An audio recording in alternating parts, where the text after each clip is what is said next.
Hi, it's Joan from Joan's Designs and Creations, and today I'm going to make some ice cream sandwiches for Christmas.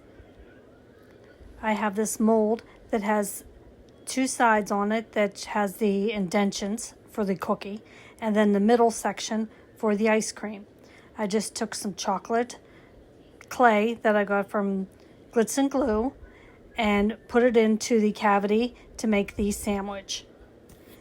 There's two sizes, a square and then a rectangle one, and I put the rectangle one in next. You just have to make sure that you really get in those crevices and fill in that whole cavity with your chocolate.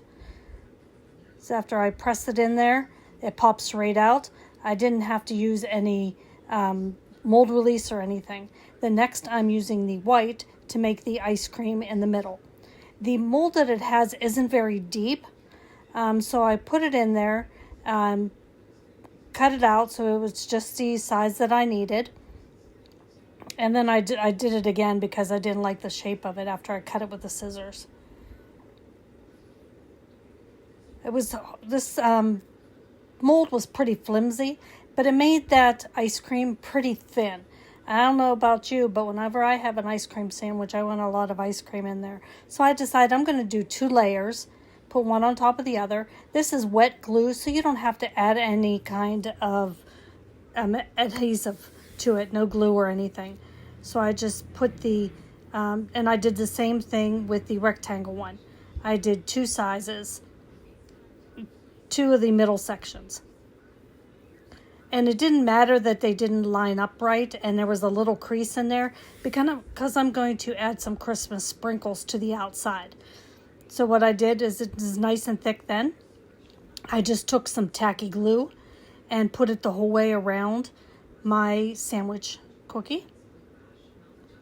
And then I took my Christmas sprinkles and sprinkled them onto all 4 sides. And that covered up that crease, and then it made it Christmassy, a Christmas sandwich cookie. Pushed in those ends so that they weren't sticking up and going anywhere. And whenever they dried, we'll spray that with an adhesive to make sure that they don't fall off. And then I did the same for the rectangle one. A nice, quick and easy project to give you something fun that you can add to your tier trays or to a wreath or to any kind of design that you want to do with your fake bakes.